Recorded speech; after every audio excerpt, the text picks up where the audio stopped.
తిరుచానూరు కుంటిగంగమ్మ గుడి వీధిలో TDP Chittoor parliament కార్యదర్శి మోహన్ రెడ్డి ఆధ్వర్యంలో నిర్వహించిన వినాయకుడి మండపంలో చిత్తూరు పార్లమెంటు అధ్యక్షుడు సిఆర్ రాజన్ వినాయకుడి మండపాన్ని ప్రారంభించి పూజలో పాల్గొన్నారు.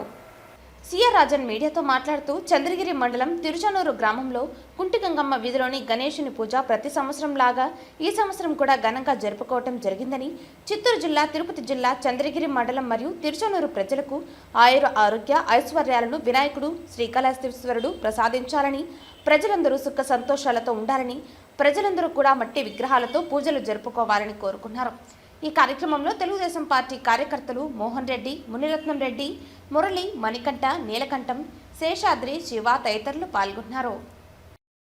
సెప్టెంబర్ 7 చంద్రగిరి నియోజకవర్గం, చిత్తూరు జిల్లా, కుంటిగంగమ్మ గుడి వీధిలో ఈరోజు గణేష పూజ ఘనంగా జరుపుకోవడం జరిగింది. ఇక్కడ స్థానిక నాయకులు మోహన్ రెడ్డి, మునిరత్నం రెడ్డి, మురళి, మణికంఠ, నీలకంఠం అందరూ కూడా చాలా గ్రాండ్ గా ఏర్పాటు చేశారు. ప్రతి సంవత్సరం కూడా ఇక్కడ గ్రాండ్ గా జరుగుతుంది. చిత్తూరు జిల్లా ప్రజలకు, అలాగే చంద్రగిరి ప్రజలకు, తిరుచానూరు గ్రామస్తులకు అందరికి కూడా ఈ వినాయక చవితి ఆయురారోగ్య ఐశ్వర్యాలను ప్రసాదించాలని, ప్రజలందరూ కూడా సుఖ సంతోషాలతో ఉండాలని, అందరూ మట్టి విగ్రహాలనే వాడాలని కోరుకుంటున్నా. జై హింద్.